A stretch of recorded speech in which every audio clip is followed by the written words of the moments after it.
Buenas tardes y bienvenidos de nuevo al Seminario Internacional de Sistemas Sociales y Complejidad. Nos complace enormemente contar con la participación de nuestro distinguido colega Emerson Palmieri. Emerson es licenciado en Sociología por la Universidad de Campinas y cuenta con una maestría en Sociología de la misma institución. Actualmente está llevando a cabo estudios doctorales en Sociología en la Universidad de São Paulo, en Brasil. En su actual investigación doctoral está trabajando en el desarrollo de un nuevo concepto de esfera pública basado en la teoría de Luhmann. El título de su presentación es, por cierto, Sistemas funcionales y sus esferas públicas. Es importante destacar que Emerson habla portugués, inglés y alemán con fluidez y ha elegido hacer su presentación en español para que todos podamos seguir su conferencia. Sin más preámbulos, agradecemos sinceramente a nuestro estimado invitado Emerson Palmieri por su generosidad personal e intelectual al estar hoy con nosotros en el seminario. Sin más dilación, te cedo la palabra. Emerson, I give you the word. Ok. Carlos, muito obrigado pela apresentação, por essa oportunidade aqui de mostrar um pouco do meu trabalho que eu venho desenvolvendo no meu doutorado na USP. Eu acho que é um tema bastante interessante e eu queria bastante trazer para vocês da Relasc e também para eventuais outras pessoas que estiverem assistindo. Peço desculpas em adiantado se eu traduzir alguma coisa errado em espanhol, mas como nós temos proximidade de idioma, eu imagino que nós possamos nos compreender, caso ocorra algum eventual erro. Então, começando a minha apresentação, o tema é sobre sistemas funcionais e as suas esferas públicas, uma proposta de classificação e uma crítica à opinião pública. Está passando aqui, só um minuto. Tá. Então, qual é o objetivo da minha apresentação hoje? Primeiro, discutir a aplicação do conceito de esfera pública de Luhmann em diferentes subsistemas funcionais. E, em segundo lugar, discutir o caso particular da esfera pública da política, fazendo uma crítica à proposição do Luhmann, na qual ele afirma que a opinião pública seria a esfera pública do sistema político. Falando um pouco mais desse primeiro objetivo, é importante notar que o conceito de esfera pública do Luhmann ele não é muito explorado pelo autor. É um conceito que foi elaborado muito tardiamente nas suas obras e ele não se conecta muito com outros conceitos que ele desenvolve de maneira mais forte, como, por exemplo, diferenciação ou observação, ou contingência, e por aí vai. É um conceito que acaba sendo um pouco marginalizado, digamos assim, mas que tem um potencial muito grande para ser explorado. E é esse potencial muito grande que eu estou desenvolvendo na minha pesquisa.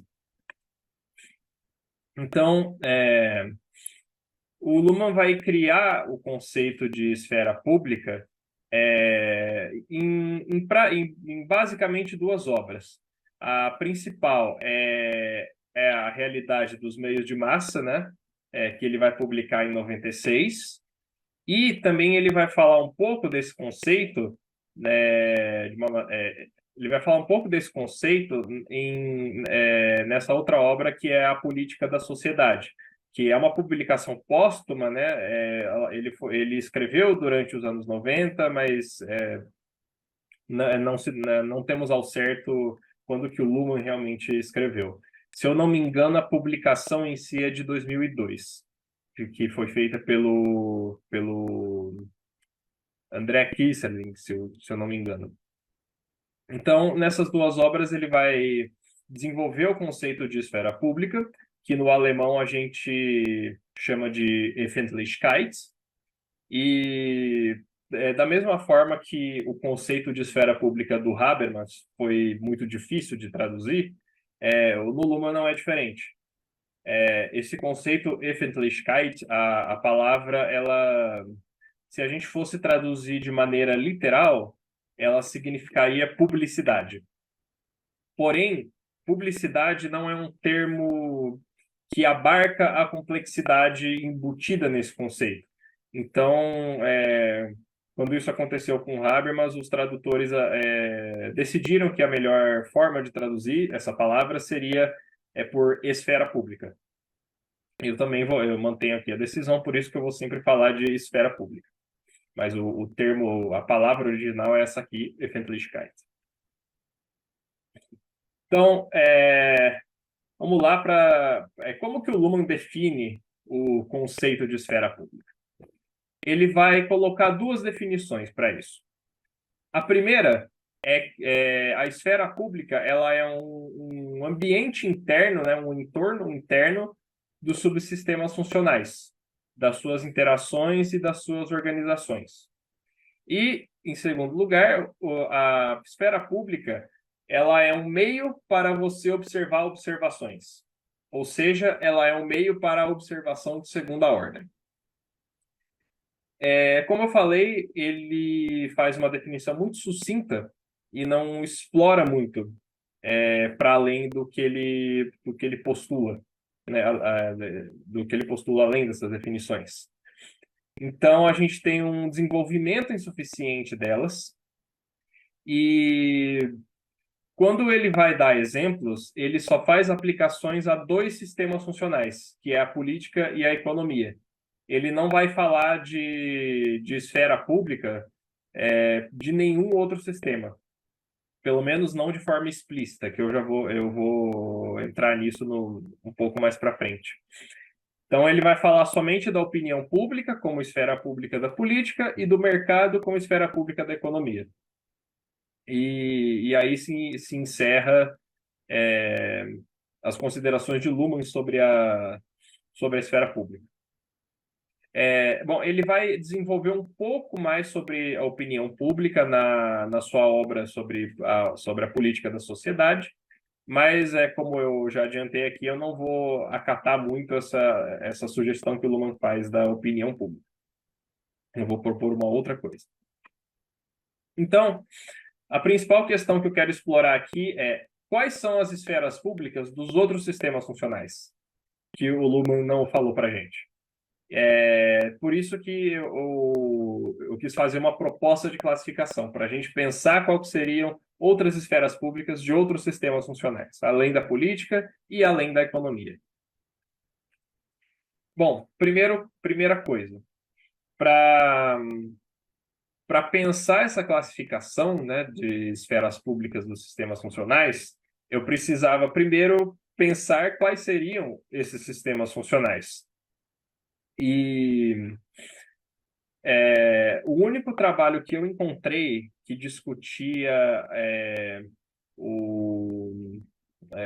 que fazia uma discussão aprofundada sobre quais sistemas funcionais eram considerados, ou melhor, quais âmbitos eram considerados sistemas funcionais pelos leitores de Luhmann, né, por Luhmannianos, é esse trabalho do Stephen Hoff, não sei se pronuncia assim, e do Schutz. É um trabalho de 2015, e eles vão propor uma classificação de 10 sistemas, que seriam consensuais entre os Luhmannianos para compor os 10 sistemas funcionais da sociedade moderna funcionalmente diferenciada. Então, são eles a política, a economia, o direito, a ciência, a arte, a religião, os meios de massa, o esporte, a educação e o sistema de saúde. Aqui, então, não entram, por exemplo, o sistema da família, quer dizer, não entra a família como sistema, não entra a moral, não entra o amor, e também não entram considerações que eu já vi também em alguns trabalhos sobre tecnologia como sistema ou algoritmos como sistema. Entrariam somente esses 10 aqui. Mas esse meu trabalho é uma proposta de classificação, nada impede de que demais sistemas adentrem esse quadro. Então, depois de pensar quais seriam os sistemas, né, eu precisei pensar os critérios para definir as esferas públicas desses sistemas. Porque as definições do Luhmann elas são muito sucintas e às vezes elas não dão pistas para a gente do que a gente pode considerar como esfera pública. Então, eu elaborei 3 critérios para ajudar nesse exercício, né, de imaginação, do que seriam as outras esferas. O primeiro deles é uma exploração mais detalhada das 2 definições do Luhmann, das definições que ele coloca como o ambiente interno e como meio para observação de segunda ordem. Então, vamos lá. Primeiro, falando do ambiente interno. Eu entendo esse ambiente interno como uma especificação do ambiente comunicativo. O que isso quer dizer? Quando a gente está falando da diferenciação social, e em português, na verdade, esse termo ele foi traduzido como diferenciação sistêmica, mas acho que em espanhol não teve essa tradução, então eu não utilizei aqui. Quando a gente está pensando nesse processo de diferenciação social, a gente tem que pensar numa transição epistêmica.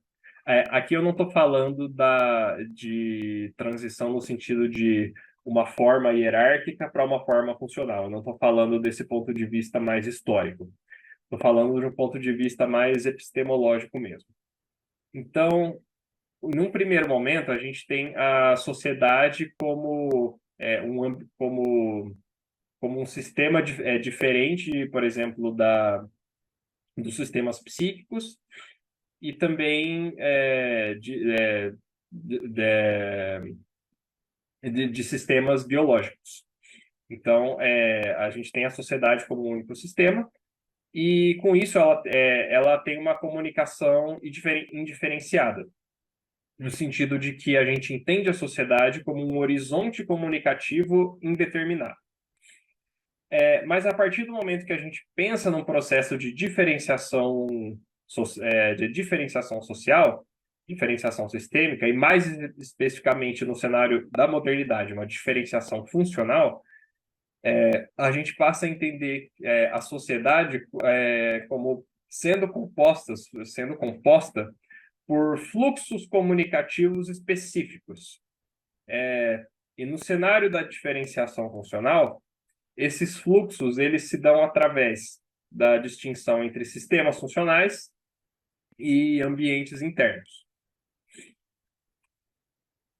Então, os sistemas funcionais eles não vão tomar como referência para as suas observações a sociedade de forma geral, mas é somente uma porção dessa sociedade, e é essa porção da sociedade, né, essa porção de um fluxo comunicativo específico que vai constituir o que o Luhmann está chamando de ambiente interno. Então, por essa mesma razão, os sistemas funcionais não vão observar toda a comunicação que vão circular na sociedade, somente fluxos específicos. Eu vou dar exemplo disso aqui daqui a pouco. Então, o que seriam esses fluxos comunicativos específicos? Eles são justamente o que o Luhmann chama de um meio para observação de segunda ordem. São meios de observação que vão isolar determinado processo comunicativo, e aí seriam o processo comunicativo para o Luhmann é composto pela diferença entre temas e contribuições. Eles vão isolar esse fluxo comunicativo de outros fluxos comunicativos na sociedade. E com isso, esse fluxo comunicativo específico, ele vai constituir um horizonte de sentido específico, que é delimitado material, temporal e socialmente, nas três dimensões de sentido. Então, por exemplo, se a gente fala de um meio como o mercado, a observação do mercado ela vai se referir a avaliações de mercadorias, tendo em vista principalmente preços diante de uma quantidade finita de dinheiro. E isso é um fluxo comunicativo da economia. Agora, outro fluxo comunicativo, que é o da ciência. As observações das publicações científicas vão se referir a avaliar teorias e estudos de maneira geral no espaço dos artigos de revistas científicas. Ou seja, então, são dois fluxos comunicativos diferentes, dois processos diferentes, que são isolados por meios distintos. O mercado, de um lado, e as publicações científicas, de outro lado. Aí, por que isso é importante, né? Aí eu tentei trazer aqui um cenário em que esses fluxos diferenciados eles não existissem. Um cenário em que a comunicação fosse completamente indiferenciada. Então, nesse caso, se a gente estivesse observando a sociedade na sua totalidade, digamos assim, mas sem uma referência a ambientes internos e fluxos específicos de comunicação, a gente acabaria estabelecendo relações aleatórias entre eventos díspares, que não têm conexão entre si. Então, por exemplo, a gente relacionaria o aumento do preço de mercadorias com a criação de uma nova revista científica, mesmo que esses eventos não tenham nada a ver entre si. A gente só estaria estabelecendo uma relação temporal. Então, por exemplo, hoje eu vejo que o preço dessa mercadoria aumentou. E eu sei que na semana passada fundaram uma nova revista científica. Então, eu relaciono esses dois eventos. Mas eles não têm relação entre si. Mas nesse caso não teria nenhum meio para isolar o fluxo comunicativo entre uma coisa e outra. Ou um outro exemplo a gente relacionaria os aumentos de casos de gripe com um aumento de venda de queijo. De novo, fazendo uma conexão temporal entre eventos díspares que não estão relacionados. Por que nesse cenário nós faríamos isso? Porque, nesse caso, a gente estaria observando o mesmo fluxo de comunicação, sem temporalidades específicas e sem considerar a diferenciação de meios de observações específicos, como o dinheiro, ou o mercado de maneira mais geral, como periódicos acadêmicos, corpos humanos e por aí vai. Aí a gente entra agora no segundo critério que eu selecionei para pensar as esferas públicas, que são as organizações. Na minha pesquisa do doutorado, o que eu acabei descobrindo, mas isso não é uma regra geral para todas as organizações, mas se aplica a algumas delas, é que as comunicações de cada sistema funcional, elas vão ser geridas pelas suas organizações. E aí eu sigo um pouco o Dirk Baker aqui, dizendo que as organizações vão permitir que os sistemas se comuniquem entre si, porque eles são operacionalmente fechados, mas as organizações permitem que eles se comuniquem e permitem que eles reconheçam a existência de um lado externo às suas fronteiras. Então, nesse sentido, a gente pode interpretar as comunicações de cada sistema como se fossem produtos. Não produtos no sentido mercadológico, mas no sentido mais geral de conteúdos. Como produtos de algumas de suas organizações. Mas, de novo, como eu falei, isso não é uma regra geral para todas as organizações. É algo que a gente observa em organizações específicas. Então, por exemplo, se a gente tem que o mercado é a esfera pública do sistema econômico, quem é que produz esse mercado? São as empresas. Então, as empresas vão criar produtos e assim vão estabelecer o mercado. A esfera pública da ciência são as publicações científicas. Quem que é responsável pelas publicações científicas? Em sua maioria, as revistas, né, os periódicos. No caso do sistema de saúde, que uma das esferas públicas que eu vou mostrar daqui a pouco são indicadores de saúde. Quem que é responsável por produzir esses indicadores de saúde? As organizações, como os hospitais e clínicas. A gente viu isso bastante durante a pandemia de Covid, em que tinham notícias diariamente sobre as taxas de ocupação nos hospitais. Então, eles tinham que ficar divulgando esses dados a todo momento, né, para a gente acompanhar a situação, como é que estava ali. E, por fim, a esfera pública do direito, como eu vou mostrar, são as audiências. E quem que é responsável pelas audiências? São os tribunais. Então, é nesse sentido que algumas organizações, elas vão produzir as comunicações dos sistemas funcionais. E, por fim, o terceiro critério que eu quero destacar é algo que eu ia falar que eu chamei, mas o conceito não é meu. É um conceito chamado formas de publicidade, que foi desenvolvido pelo José Blanco.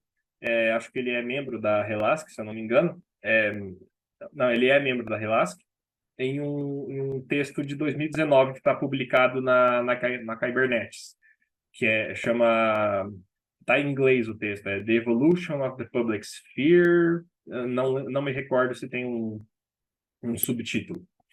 Mas ele vai propor esse conceito de formas de publicidade que diz respeito a duas coisas.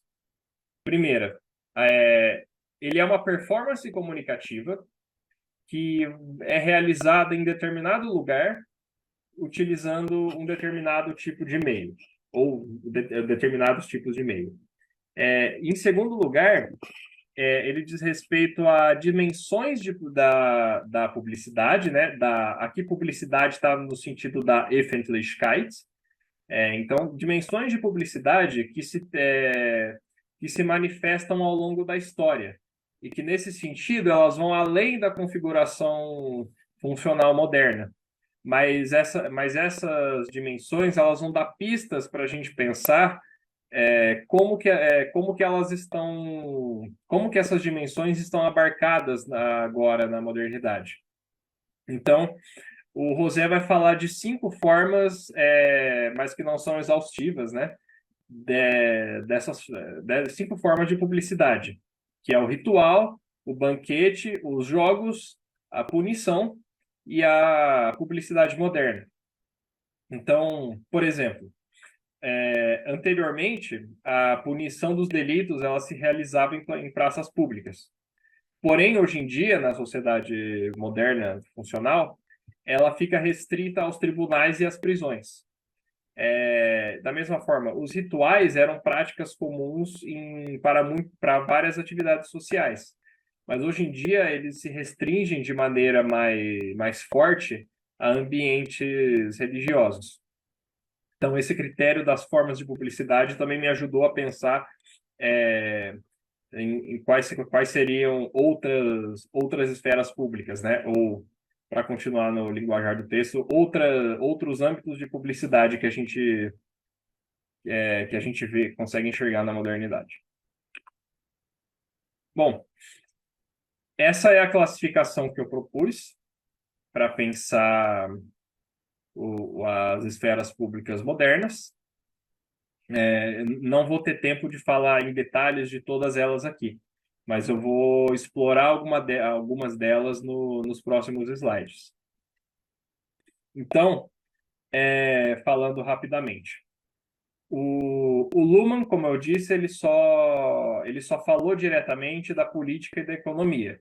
Então, a esfera pública da economia seria o mercado, isso é uma formulação do próprio Luhmann. Da política, ele formula que a esfera pública seria a opinião pública, porém eu mudei aqui por motivos que eu vou falar depois. Ao invés disso, eu coloquei as sessões plenárias e as publicações que acontecem em diários oficiais. O Luhmann vai falar de forma indireta de outras esferas públicas. Por que indireta?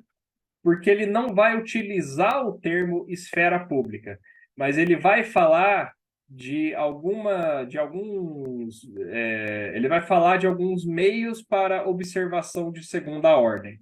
Então, ele desenvolve esse conceito de meios de observação de segunda ordem antes do conceito de esfera pública. Mas quando ele desenvolve o conceito de esfera pública, ele não recupera isso depois. Então, a gente tem que deduzir um pouco.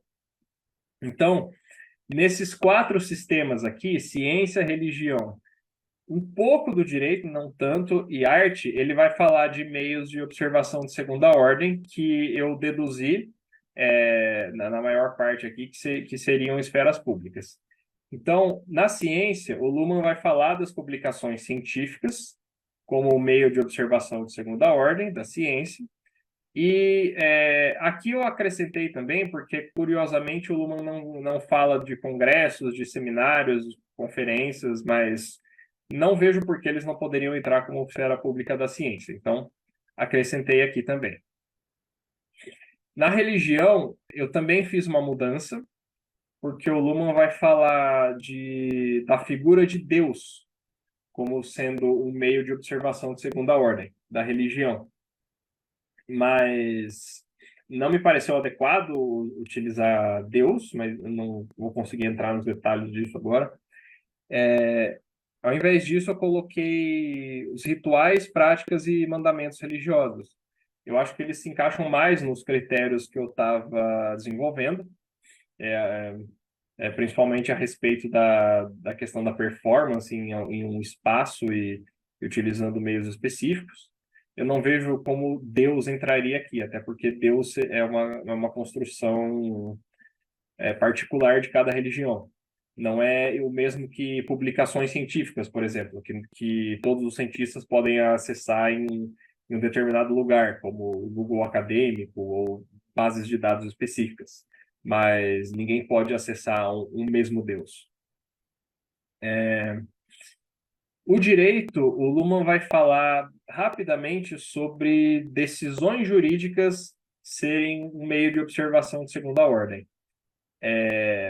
Mas eu expandi um pouco isso porque não me parece que seriam as decisões em si que constituiriam a esfera pública do direito, mas as decisões jurídicas enquanto parte de um fluxo comunicativo específico de comunicações jurídicas. E onde é que a gente capta esse fluxo de comunicações jurídicas? Em 2 lugares, principalmente. O primeiro são nas audiências judiciais. A gente vê bastante isso em filmes, em séries norte-americanas, né? Aquelas cenas de tribunais e tal. E eu não tenho certeza se essa tradução está correta, porque é um termo técnico. Em português, a gente chama de autos processuais. Mas eu pesquisei e aparentemente a tradução é documentos processuais. Mas, basicamente, isso se refere aos arquivos referentes a determinada ação jurídica. Então, por exemplo, digamos que eu processe uma pessoa, e depois aquela pessoa responda, né, que a gente tem uma briga judicial. Porém, essa briga, por algum motivo, ela não chega aí numa audiência pública. Ela fica somente registrada nos tribunais. Esses são, então, são esses documentos, são esses atos processuais que eu estou chamando, esses registros de casos jurídicos. E, por fim, a arte, o Luhmann também vai falar das obras de arte como um meio de observação de segunda ordem do sistema artístico. Então, aqui que eu mantive. Agora, esses 4 outros sistemas, a educação, o esporte, a saúde e os meios de massa, o Luhmann não dá pista nenhuma sobre, pelo menos até onde chega o meu conhecimento, ele não dá pista nenhuma sobre o que seria um meio de observação de segunda ordem, muito menos uma esfera pública. Então, eu fiz um exercício imaginativo aqui, a partir daqueles 3 critérios que eu selecionei, para pensar esferas públicas desses sistemas. Eu detalhei isso melhor no capítulo da minha tese, que eu faço essa classificação, né? Agora eu só vou passar de forma rápida por ela. Mas para a educação, eu pensei nas aulas, né? E nas avaliações, nos testes que os alunos realizam, como um meio para a educação se observar. Até porque se a gente pega, acho que alguns rankings internacionais, eles se baseiam muito por essas provas, né? Eles não vão se basear por aulas, mas por provas. Que eles são meio para ver como que os alunos estão se saindo. E nas aulas, aqui entra bastante a atuação de um sistema de interação, porque o professor está expondo, né, a sua aula, e durante essa exposição os alunos têm têm oportunidade de perguntar, de tirar dúvidas, de perguntar, de pedir para o professor repetir, enfim, ele sempre está ganhando um feedback aí do conteúdo que ele está transmitindo. E com isso, o professor mesmo pode observar se a sua aula está sendo boa ou se ela está sendo ruim. É claro que também aqui entra toda aquela questão de performance em um espaço específico e também a questão das organizações, que isso tudo, pelo menos as aulas são feitas pelas escolas, as avaliações não, principalmente pelas escolas, mas, como eu falei, tem outras organizações que cuidam disso. Os esportes, eu coloquei os eventos esportivos como a esfera pública, né? E aí a gente pode falar de partidas de futebol, e de basquete, de tênis, e corridas, e por aí vai. A gente vê muito uma performance corporal ali, né, do atleta. E o espaço que isso ocorre depende muito do esporte que a gente está falando. Vários esportes ocorrem em estádios, mas não necessariamente é isso. No sistema de saúde, eu pensei como esfera pública, primeiro, incidências de casos, inclusive as incidências de casos, a gente pode ver, de maneira empírica, digamos assim, durante a pandemia, né? Como eu falei, que as organizações relatavam constantemente qual que era a taxa de ocupação dos hospitais, o número de leitos vagos e por aí vai. Temos também as consultas, aqui também, de novo, entra uma atuação de um sistema de interação, as consultas entre médico e paciente, quando você vai no médico e o médico pergunta o que você tem ou se você melhorou a partir do último remédio que ele passou. Então, as consultas dão esse feedback importante. E, por último, a gente tem os exames e registros médicos. Em português, a gente chama de prontuário, o que eu acho uma palavra extremamente complicada, e registro é melhor. Seriam basicamente os registros que os profissionais fazem em relação a algum paciente. Acho que isso é mais comum em hospital. Por exemplo, falar, o paciente chegou tal horário, foi aplicado tal remédio, depois de 2 horas apresentou sintoma X, apresentou melhoras, enfim. Todo esse registro temporal, né, do que está sendo feito com o paciente.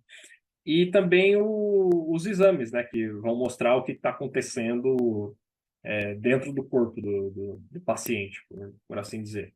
Porque esses exames eles podem ser vistos por qualquer pessoa.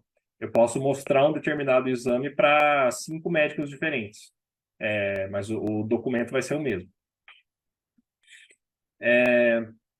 E por fim, a gente tem os meios de massa, que eu sugeri como esfera pública as próprias publicações midiáticas. Então, tudo que a gente vê de notícia, de publicidade, de entretenimento, que são as 3 áreas programáticas do sistema dos meios de massa, constituem a esfera pública desse sistema. Bom, então essa é a proposta de classificação que eu fiz dos 10 sistemas. Como eu falei, ela está mais detalhada no meu capítulo da tese, que é a tese que eu ainda não publiquei. Acho que eu não deixei isso claro. Ela ainda está sendo finalizada. Então, eu não vou ter tempo de discutir o detalhe de todos os sistemas aqui, mas eu selecionei 4 para visualizar melhor, que são a economia, a ciência, o direito e a religião, além da questão da política também. Então, eu vou explorar esses 5. Então, começando com a economia. Então, a esfera pública da economia é o mercado. Então, o mercado, ele é o espaço, ou, se vocês preferirem, a dimensão que vai permitir a realização de comunicações relacionadas à compra e venda de mercadorias, de bens econômicos. Então, essas comunicações elas vão se performar através do dinheiro, como meio, e elas vão ser produzidas dentro de empresas. E aqui é importante chamar a atenção que pode ser tanto de maneira pessoal, né, você indo lá numa loja e comprando alguma coisa, mas hoje em dia a gente compra muito pela internet, acessando uma página da web. Mas o fato de você estar comprando por uma página web não significa que você não está comprando fora da empresa, né? Você está utilizando uma empresa para adquirir aquele produto. Então, através do mercado, a gente pode observar outras pessoas e outras organizações fornecendo a sua própria proposta comunicativa para os seus produtos. Outras pessoas vendendo os seus bens. Isso vai ser exteriorizado através dos preços. E também o mercado ele é um espaço específico que é diferenciado na sociedade moderna para realizar essas comunicações. As empresas elas só vão competir dentro de um mercado. Elas não vão competir dentro de um culto religioso, por exemplo, ou dentro de uma assembleia legislativa. Então, resumindo, o mercado ele vai isolar o fluxo comunicativo da economia, permitindo que a gente observe esse fluxo como uma diferença em relação a outros fluxos e outros processos comunicativos. Por exemplo, o da política. A gente consegue ver que a gente consegue diferenciar comunicações econômicas e comunicações políticas por causa disso. E também o mercado, com isso, ele vai expor quais são os observadores da economia e os agentes também que estão presentes nessa dimensão. As empresas elas vão ser organizações que criam um mercado para os seus produtos. Então, elas são um espaço performativo da economia. Empresas também, a gente não precisa pensar necessariamente em prédios, a gente pode pensar em pessoas jurídicas mesmo. E o dinheiro seria o meio performativo moderno da economia. A gente só consegue adquirir produtos através do dinheiro. Agora, passando para a ciência.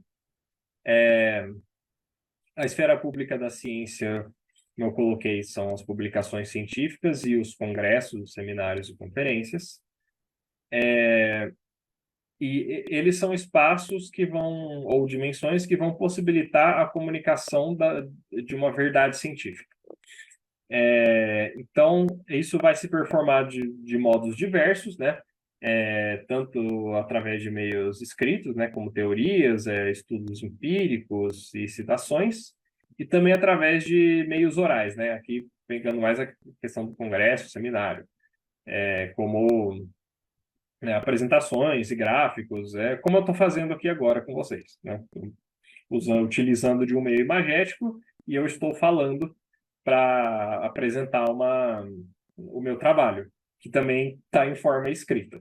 Então, a gente tem todos esses meios performáticos aqui.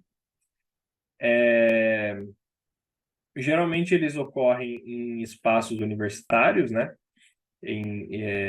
Essas comunicações ocorrem em espaços universitários e revistas acadêmicas, e mais recentemente, como também é o exemplo dessa palestra aqui, através de plataformas online. E através, então, dessas publicações e dos eventos científicos, a gente pode observar que existem outras teorias, existem outros projetos, outros estudos de caso e outros resultados que podem se referir entre si de modo, tanto de modo crítico quanto de modo contributório, através do mecanismo da citação. Então, tudo isso aqui vai isolar a ciência de outros fluxos comunicativos. Deixa eu passar o slide que eu vou resumir.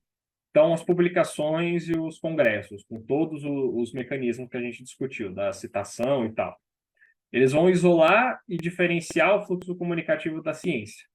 E eles vão expor eles vão expor os observadores da ciência.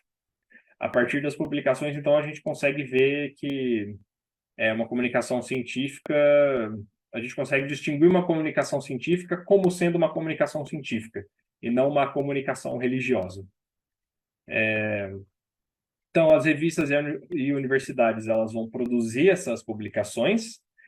Frequentemente, uma revista pertence a uma universidade, né? Sim, isso, uma revista pertence a uma universidade.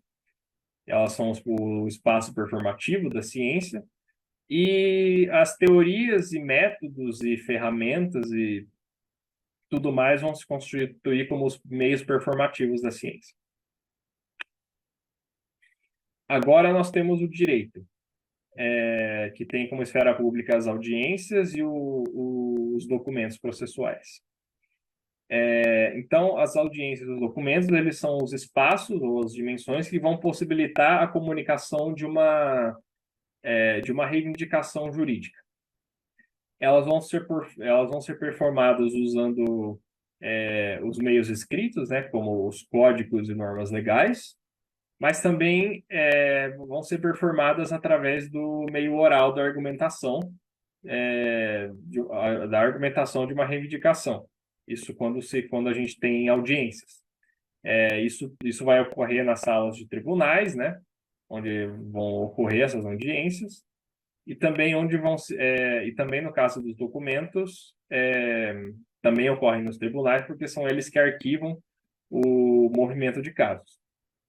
Então, quando a gente está assistindo, novamente, quando a gente está assistindo uma série norte-americana que tem toda aquela cena ali do tribunal, a gente vê que as pessoas tentam sustentar a sua reivindicação através de argumentos legais, e esses argumentos frequentemente se referem a leis escritas.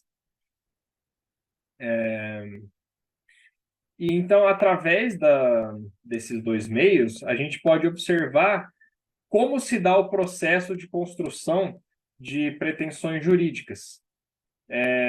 Quais são as conexões comunicativas que vão ocorrer durante um processo judicial?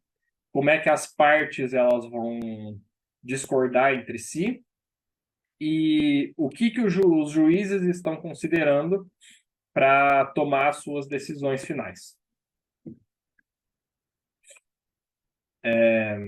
Então, resumindo, as audiências e os processos, eles vão isolar e diferenciar o fluxo comunicativo do direito, ou seja, eles vão permitir que a gente distingua uma comunicação jurídica como comunicação jurídica e não como comunicação de outra natureza, e eles vão expor os observadores do direito. Os tribunais são as organizações que vão cuidar da produção dessas audiências e desses processos, então eles são o espaço performativo do direito, e as normas jurídicas, os códigos, as leis, enfim, vão ser o meio performativo do direito. Agora, mais um exemplo da religião. Que a gente tem aqui como esfera pública os rituais, práticas e mandamentos religiosos. Lembrando que a proposta inicial do Luhmann aqui era colocar Deus como meio de observação de segunda ordem. E lembrando também que para a religião ele não utilizou o termo esfera pública. Então, os rituais, as práticas, os mandamentos, eles vão ser essa dimensão que vão possibilitar a comunicação de uma conexão transcendental de fé. Lembrando que para o Luhmann, o código da religião é a distinção entre imanente e transcendente. Por isso que eu usei essa noção do transcendental. Se eu não me engano, eu não sei se ele fala de um meio simbolicamente generalizado da fé. Não tenho certeza disso. Mas isso não é relevante agora. Continuando. Então, as comunicações religiosas, elas são bem diferentes, elas são bem diversas em relação aos seus meios. A gente tem os meios escritos, né, como as escrituras religiosas. Acho que o caso mais conhecido é o catolicismo, né, com a Bíblia, mas temos também o Alcorão, outros livros que eu não me recordo agora. Existem meios orais também, como as orações e preces e cânticos que ocorrem em missas, por exemplo. E também existem práticas religiosas que vão utilizar o próprio corpo, né? A gente pode pensar em meditações, né? No caso do budismo, por exemplo, ou em religiões espiritualistas que a gente tem as incorporações mediúnicas. Então, assim, os meios são muito, muito variados. E eles vão ocorrer geralmente em organizações religiosas, como templos ou igrejas de religiões diversas. Então, através dessas práticas rituais, né, e dos mandamentos religiosos, a gente pode observar como que uma determinada religião como que uma determinada religião vai construir essa comunicação com essa dimensão transcendente. Como que as práticas e os rituais dessa religião vão se conectar entre si e como que os mandamentos religiosos vão construir uma totalidade coerente. E também observando rituais e práticas de religiões distintas, a gente consegue comparar como que diferentes religiões fazem para construir diferentes noções do que vem a ser o transcendental. A gente só consegue observar isso vendo quais são o que eles mobilizam nos seus rituais e nas suas práticas. Então, resumindo, os rituais e práticas religiosas vão isolar o fluxo de uma comunicação religiosa, fazendo com que a gente distingua ela de outro tipo de comunicação. Os templos e as igrejas, e eventualmente outras organizações que eu não pensei aqui, vão produzir esses rituais e essas práticas religiosas. Então, por exemplo, missas ocorrem em igreja. A gente não tem missas ocorrendo em casas, por exemplo, ou em armazéns. Então, eles são o espaço performativo da religião, e também as escrituras, as orações, e esses meios diversos vão ser os meios performativos da religião. Por fim, eu vou entrar no sistema da política, que é o último que eu vou falar, depois fazer as considerações sobre a opinião pública. Então, lembrando que originalmente o Luhmann fala da opinião pública como esfera pública da política, mas eu alterei aqui e coloquei outras coisas, que são as sessões plenárias, né, que são sessões que ocorrem nas assembleias legislativas, e também as publicações nos diários oficiais. Isso aqui pensando em todas as instâncias, tá? Municipal, estadual e federal. Então, essas sessões plenárias, as publicações nesses diários oficiais, são as dimensões que a gente pode observar a comunicação sobre temas considerados politicamente relevantes para determinada região administrativa, seja ela uma cidade, seja ela um estado, seja ela um país. Hoje em dia, talvez seja ela o mundo, dependendo da organização que a gente está falando, mas, enfim. Essas comunicações, elas também têm meios diversos. Existem meios orais, por exemplo, a argumentação de um determinado assunto. A gente tem o uso do voto, que é um diferencial importante da política, mas não estou falando do voto que nós, eleitores, fazemos para eleger os candidatos, mas o voto como próprio mecanismo interno ali das assembleias, né? Quando se votam projetos de lei, o voto vai decidir a aprovação ou rejeição de uma determinada ideia. E também existem os meios escritos onde a gente vai aprovar leis, né? Quando a gente vê uma publicação em diário oficial, a gente vê aquilo numa linguagem jurídica. E todas essas comunicações, elas vão ocorrer nas câmaras legislativas, que são essas câmaras que vão celebrar essas sessões plenárias, e também nos vários escritórios do Poder Executivo, isso falando mais das publicações em diários oficiais. Então, essas duas dimensões aqui, esses dois espaços, vão nos permitir observar o fluxo comunicativo da política, como que vão se construir e se operacionalizar os assuntos políticos os assuntos políticos e aprovações e rejeições de novas leis e novos projetos. Com isso, a política ela vai construir uma temporalidade própria, um passado e um presente específico do sistema que não vai se confundir com o passado e o presente de outros sistemas. Também nesses espaços, os políticos eles vão poder observar uns aos outros para analisar as suas decisões, para realizar críticas e também para construir alianças eleitorais.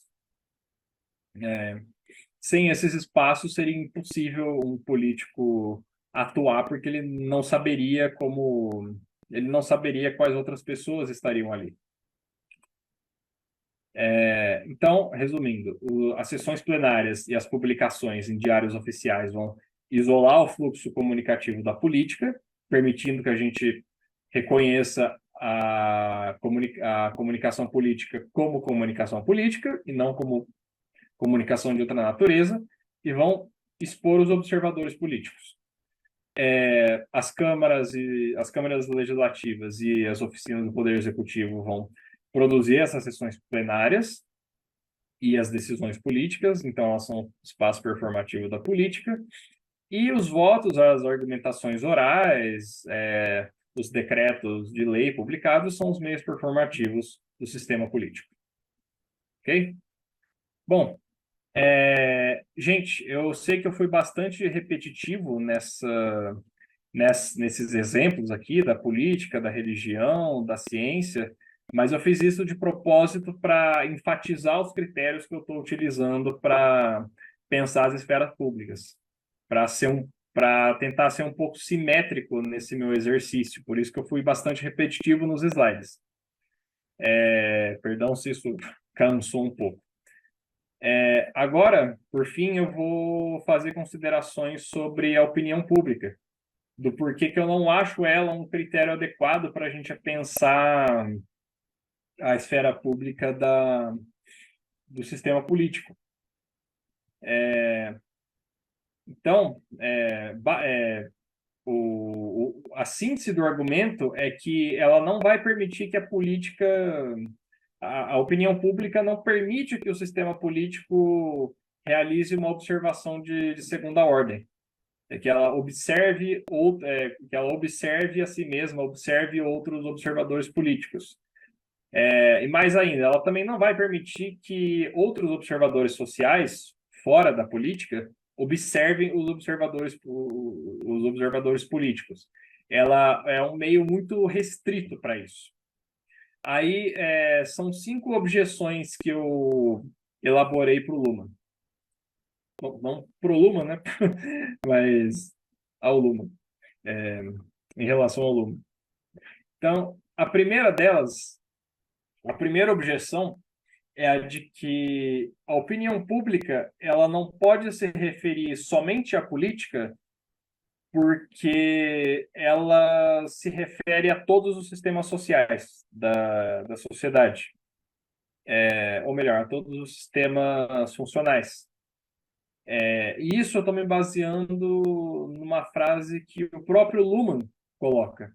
Então, o próprio Luhmann, às vezes, é um pouco confuso em relação a esse papel, a esse lugar teórico da opinião pública. Ele altera algumas coisas entre os escritos dele na política da sociedade e os escritos dele na realidade dos meios de massa. Então, ele muda às vezes isso e isso permite que a gente tenha leituras diferenciadas. Então, o Luhmann vai dizer, e o outro autor, o Garcia Blanco, vai enfatizar isso, que a opinião pública ela é, ao mesmo tempo, a disponibilidade comunicativa, né, a disponibilidade das comunicações da sociedade e o resultado da comunicação da sociedade.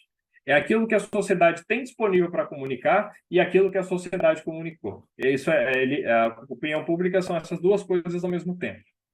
Então, se ela se refere à disponibilidade comunicativa e o resultado da comunicação da sociedade, ela não pode ser reduzida somente ao sistema político.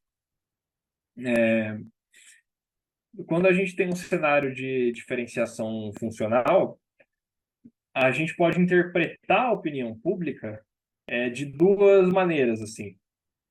Como ela se refere à sociedade inteira, a gente pode pensar, em primeiro lugar, em públicos especializados para cada um dos sistemas. É algo que o Stichler vai chamar de Klientelrollen. Então, por exemplo, os pares, no caso do sistema científico, os pacientes, no caso do sistema de saúde, os estudantes, no caso do sistema educacional, e os fãs, no caso do sistema esportivo. A gente tem esses públicos especializados, vamos dizer assim, para cada um desses sistemas. E também a gente pode pensar num público geral que não é especializado, que é portador de comunicações de variados tipos, variados assuntos.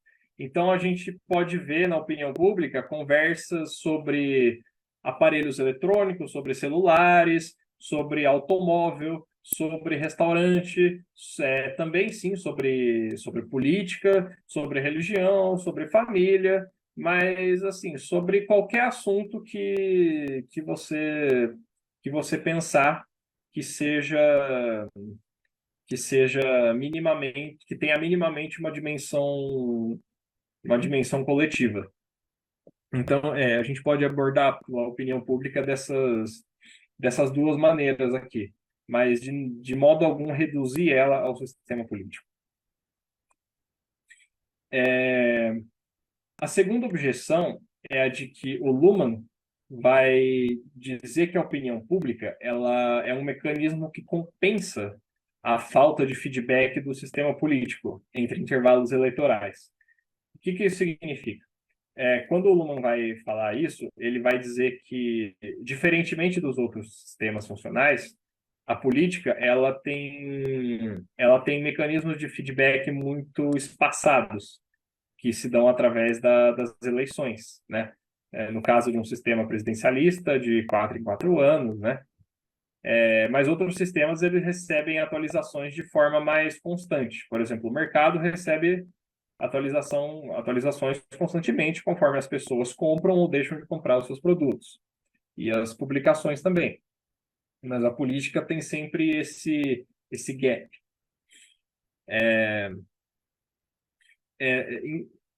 A questão é que eu não vejo como a opinião pública compensa essa falta de feedback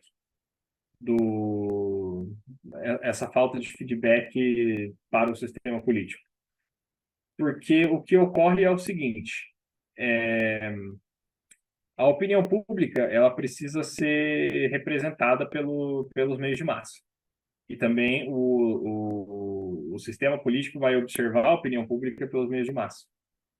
Só que os meios de massa, que são os responsáveis pela regulação entre aquilo que a gente seleciona e aquilo que a gente descarta, eles não vão construir,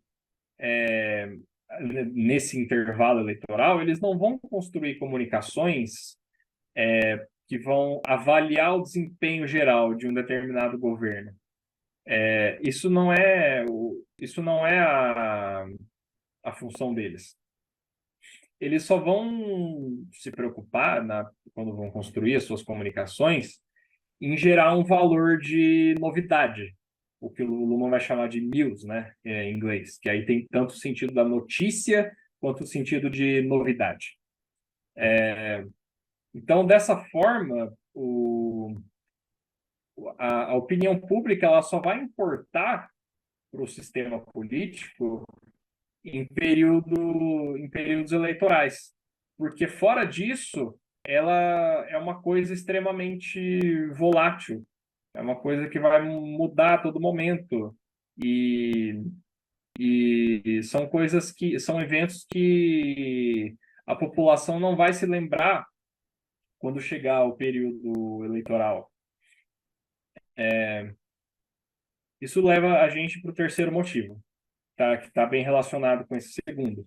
O que interessa para o sistema político não é a opinião pública, não é a opinião pública sobre a política, né, no seu conjunto, né? Mas as intenções de voto que vão ser obtidas através das pesquisas de opinião.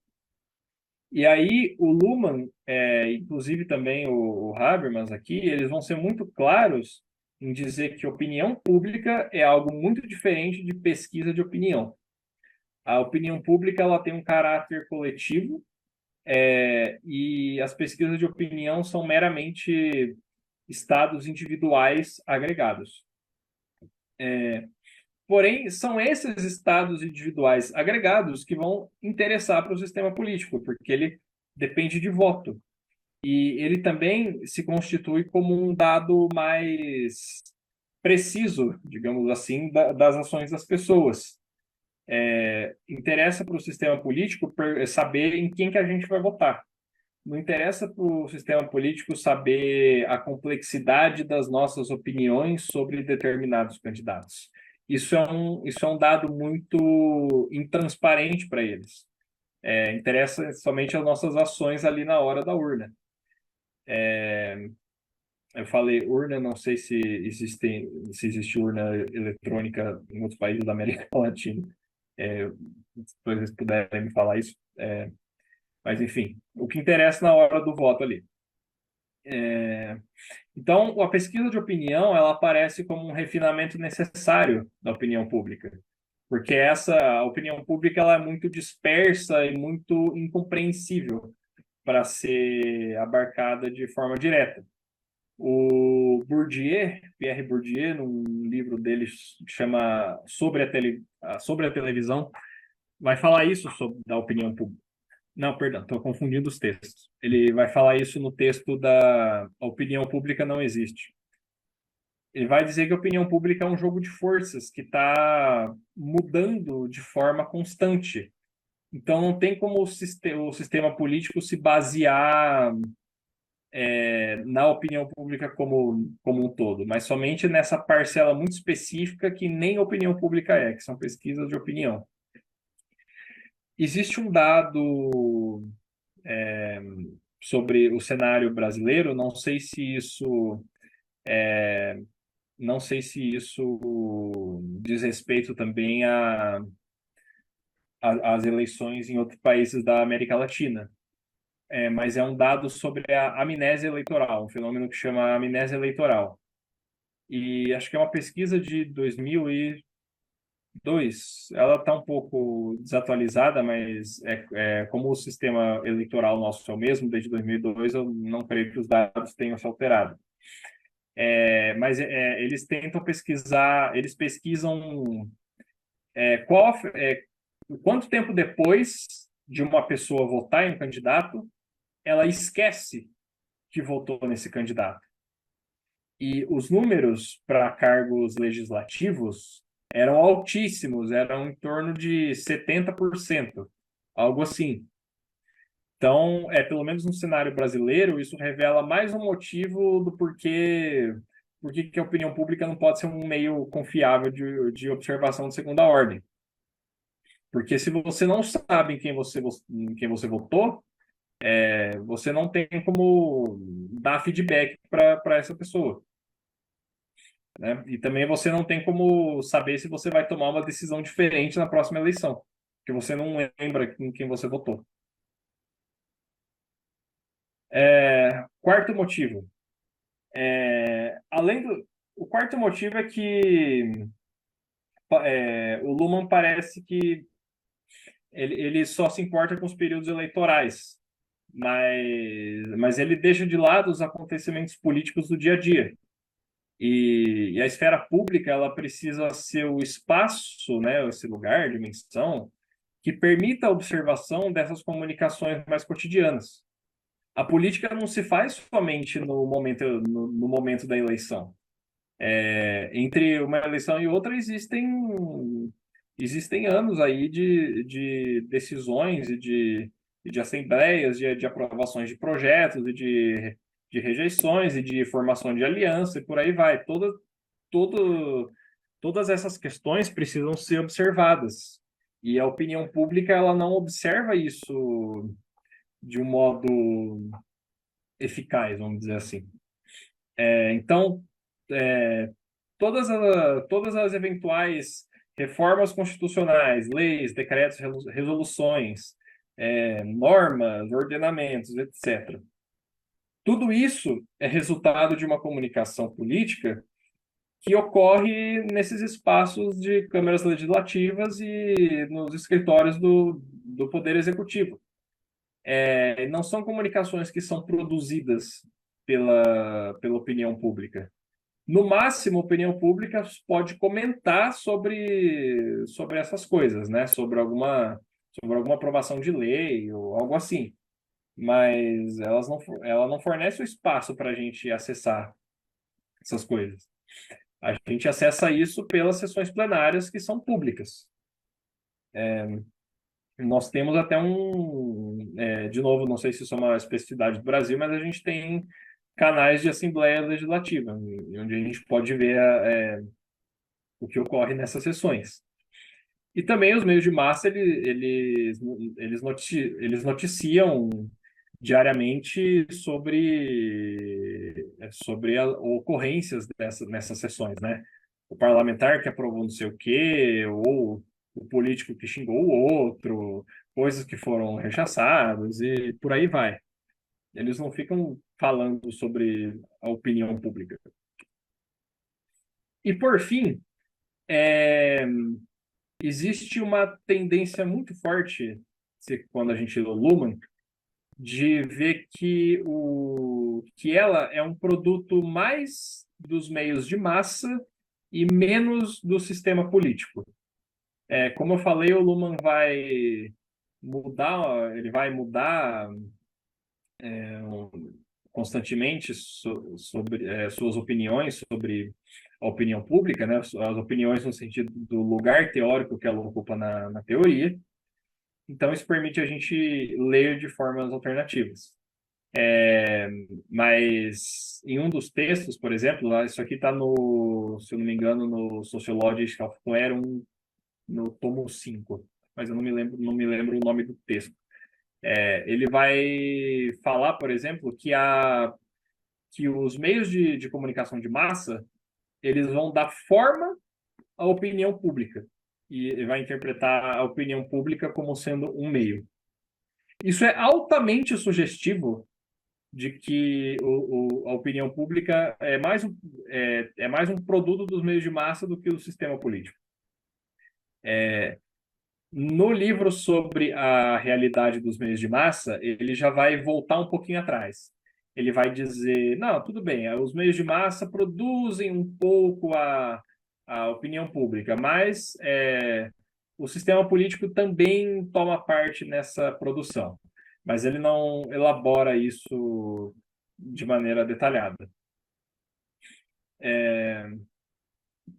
Mas, assim, como eu falei, aí já entra uma questão mais subjetiva, né? Vai depender de como você lê o Luhmann, mas pensando no uso de ferramentas teóricas disponibilizadas pela teoria dos sistemas, o Luhmann convence mais falando da opinião pública como um produto dos meios de massa do que da opinião pública como um espelho de comunicações políticas.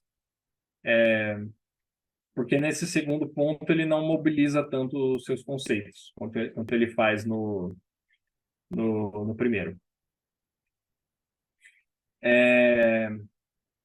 Bom, seria isso, a minha apresentação. Aqui estão as referências que eu utilizei. E só falando um pouquinho do que se segue depois disso na minha tese, né? Eu estou propondo um argumento chamado assimetria representativa. Eu estou argumentando que a esfera pública ela é representada pelos meios de massa de forma assimétrica. Porque o Luhmann vai dizer que uma das funções dos meios de massa é representar os sistemas através de suas esferas públicas.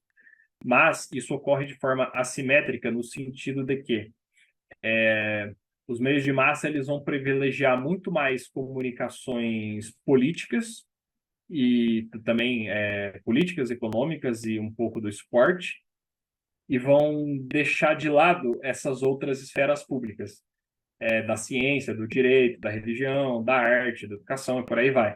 Elas vão ficar muito marginalizadas e elas não vão ser representadas. Isso cria uma imagem para a gente da sociedade em que a política e a economia seriam os sistemas centrais que controlam todos os outros. Então, os acontecimentos daqui vão determinar os acontecimentos daqui. E também, somente os acontecimentos daqui, da política e da economia, são elegíveis para compor o nosso imaginário do que seria a sociedade. Bom, é isso, gente. Muito obrigado pela atenção de vocês. Fiquem à vontade para fazer perguntas e eu respondo na medida do possível.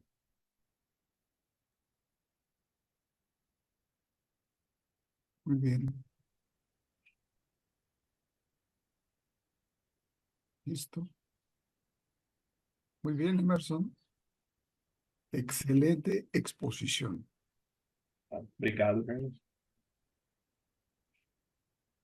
Tras la clarificadora exposición de Emerson, se abre un vasto campo para la reflexión.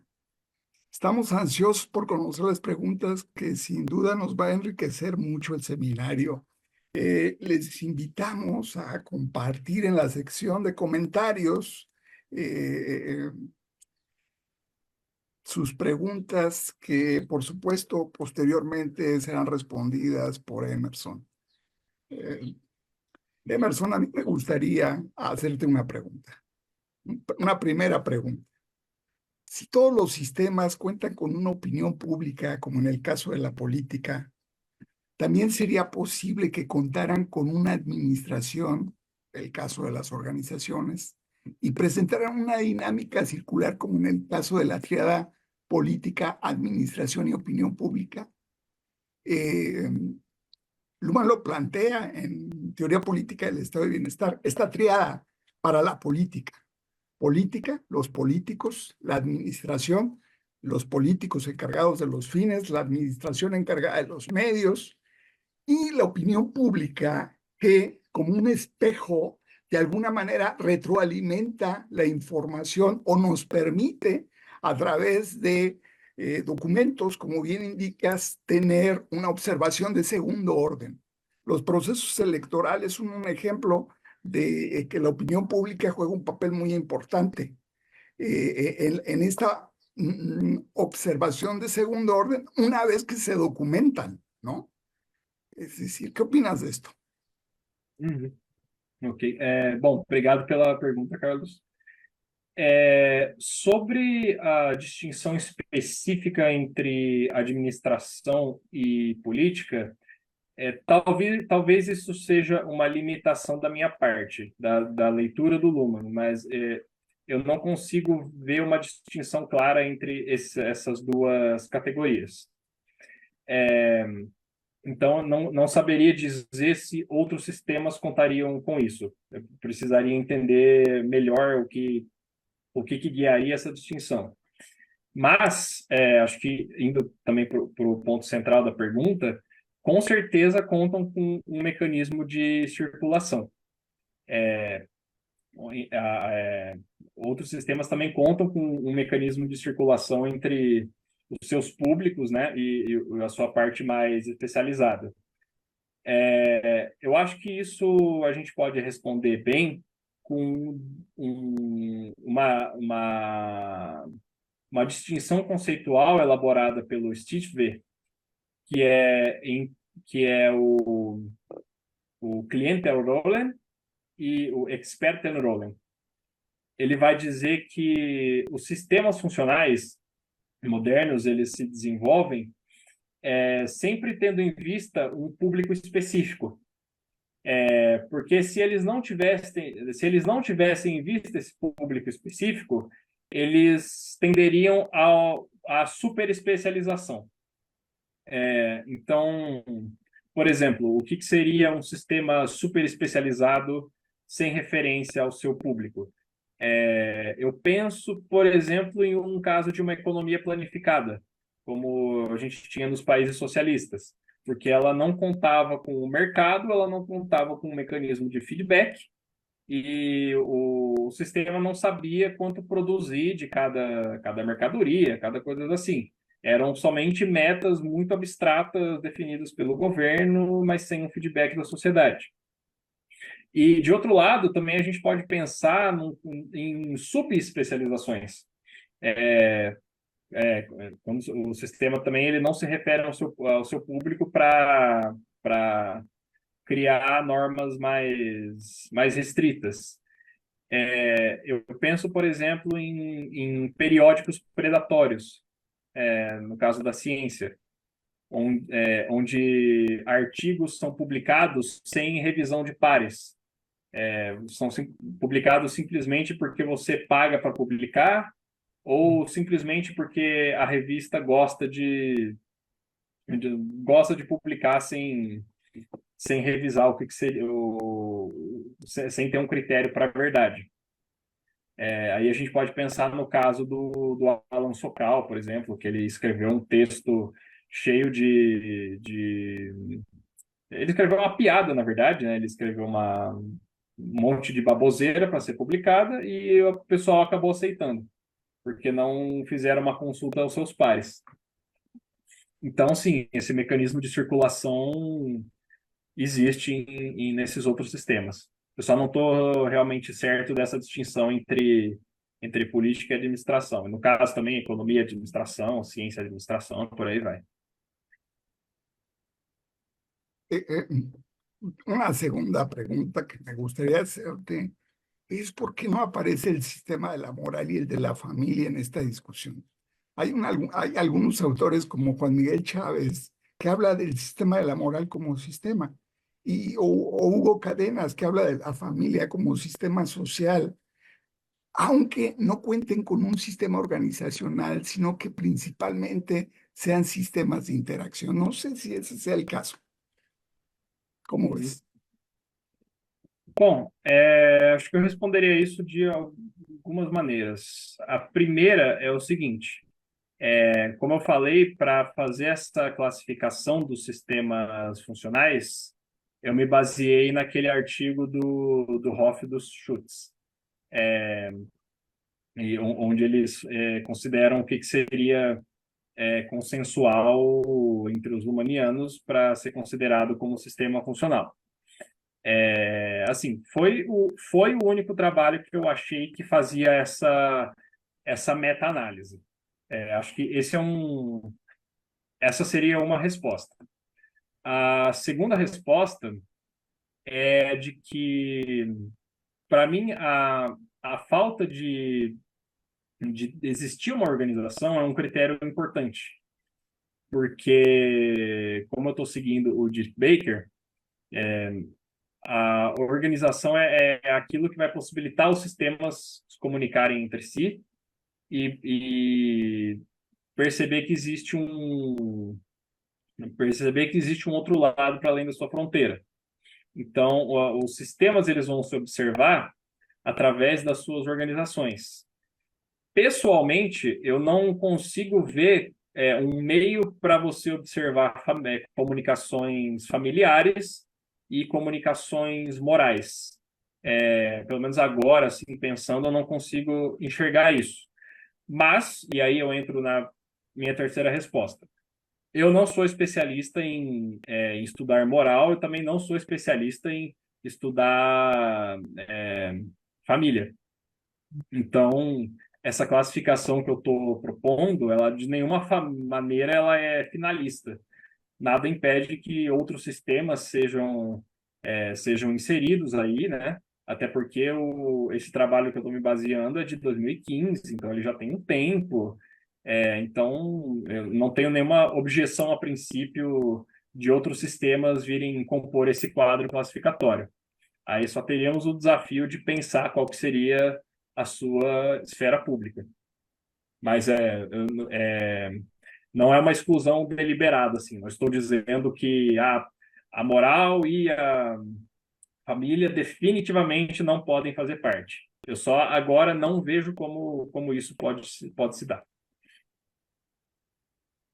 Gracias. La tercera pregunta es la noción de esfera pública en Habermas. ¿Podrías reiterarme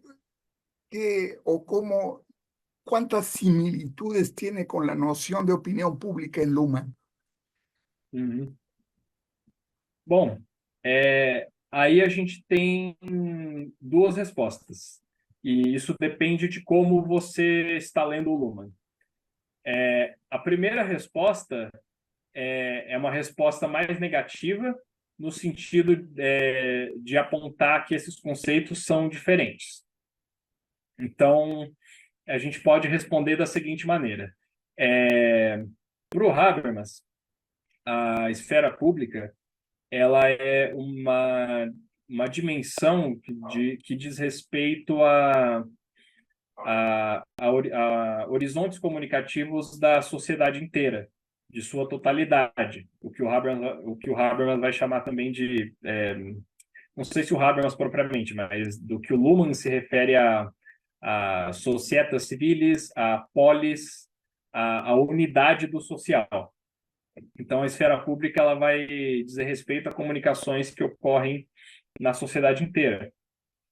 Porém, Para o Luhmann, a opinião pública ela é uma instância restrita ao sistema político. Ela só vai ser útil, digamos assim, para observar comunicações que ocorrem no sistema político.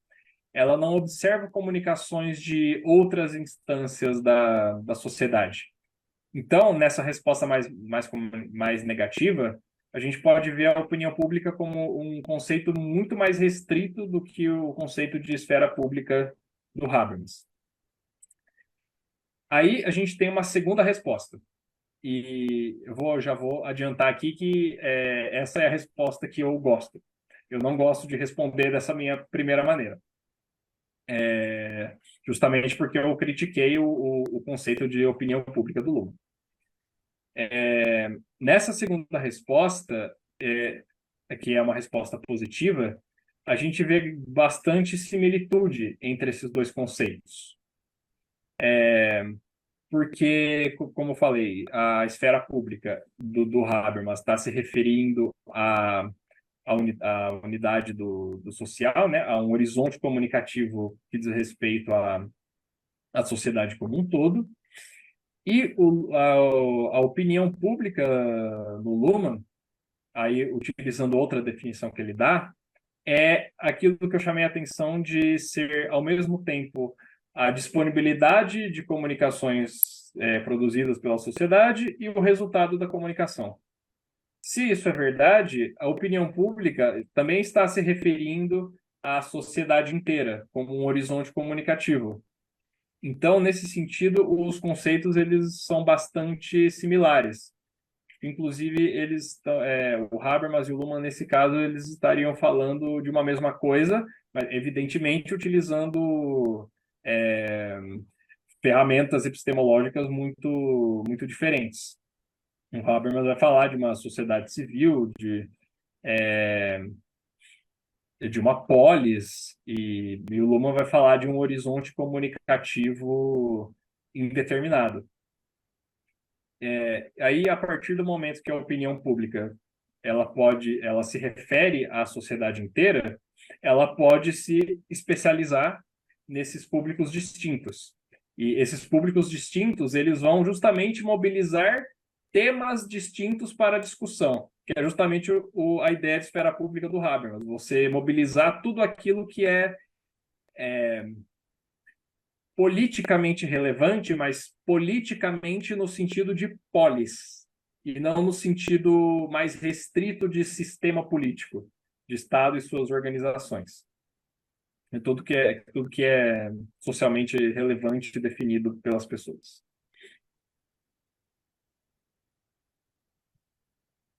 Muy bien, bueno, pues finalmente, ahora que has señalado cómo la opinión pública se encuentra localizada en los diferentes sistemas funcionales, hay un papel preponderante y productor del sistema de los medios de masas en ellos. Eso me parece muy interesante, Uhum. muy, muy interesante y muy rico de tu trabajo. Sim. Bom, eu ainda estou pensando essa questão, né? Mas tudo indica que sim, os meios de massa eles têm um papel muito central na produção da opinião pública. No seguinte sentido, os meios de massa, como o Luhmann fala, eles são responsáveis por permitir a observação da sociedade. Então, eles vão criar uma realidade de fundo a partir da qual a gente pode se afastar para realizar opiniões, comentários, análises, críticas e por aí vai. Então, a opinião pública depende dos meios de massa nesse sentido de um referente material e também um referente temporal. Os meios de massa eles vão produzir, eles têm esse poder de agenda, vamos dizer assim. Eles vão definir sobre o que a gente vai comentar. Isso é uma tese já relativamente antiga, lá dos anos 70, proposta por, como é que chamam os autores? O McCombs e o Shaw. Eles falam do agenda setting, que é justamente esse poder que os meios de massa têm de definir não as nossas opiniões em si, mas sobre o que a gente vai falar. E também eles vão definir quando que a gente vai falar sobre isso. Porque os meios de massa não disponibilizam todos os assuntos a todo momento. De repente pode sair uma reportagem sobre, sei lá, sobre câncer. Isso vai ficar disponível 2, 3 dias. Depois eles vão mover para outro assunto. E a gente vai estar comentando sobre aquele outro assunto. No Brasil, por exemplo, o que está na moda comentar é uma briga que está acontecendo entre o Elon Musk e um juiz da nossa Suprema Corte. O pessoal está falando disso, mas daqui uma semana o pessoal vai esquecer. E outros assuntos vão tomar o lugar desse. E aí, vou complicar um pouquinho mais o problema. O Luhmann ele chega a falar dos esquemas e dos scripts. E também nisso ele muda um pouco o lugar em que esses conceitos têm na sua teoria. Na realidade, no livro da Realidade dos Meios de Massa, ele vai dizer que eles são acoplamentos entre o sistema psíquico e o sistema dos meios de massa. Mas na sua obra sobre a política da sociedade, ele vai interpretar isso como esquemas já referentes à opinião pública e não ao sistema psíquico propriamente dito. Então, se a gente pegar essa segunda interpretação, a gente consegue dizer que os meios de massa também, em algum grau, eles definem a forma como a gente vai pensar sobre as coisas, criando. E isso é muito perturbador vindo do Luhmann. É muito estranho, inclusive, pensar isso a partir do Luhmann, porque o Luhmann não tem essa tese de um receptor passivo da comunicação, né? Ele sempre enfatiza que estou chamando de receptor, mas a gente sabe que não é receptor, né? O endereçado. Ele sempre enfatiza que esse endereçado tem a capacidade de discordar de uma comunicação que ele tem contato. Mas a partir do momento que os meios de massa vão ter esse controle material, temporal e esquemático sobre os assuntos, eu fico me perguntando qual é realmente o espaço de agência que o endereçado tem. Tudo bem, ele pode discordar ou concordar sobre as coisas que estão sendo ditas, mas não me parece que ele tem uma agência no sentido de propor outros temas para discussão, de falar que o que está passando aí não me interessa, eu queria falar sobre outra coisa. Isso eu não enxergo, pelo menos lendo o Luhmann. Então, sim, os meios de massa têm esse papel muito central na produção da opinião pública nesses três aspectos: material, temporal e esquemático. Bueno, pues Emerson, en el seminario deseamos expresarte nuestro agradecimiento por la generosidad al participar en este evento. Estoy seguro que tus observaciones han añadido una nueva dimensión a las discusiones que estamos teniendo. Muchas gracias, Emerson. Muito obrigado, Carlos, pela oportunidade. Gracias.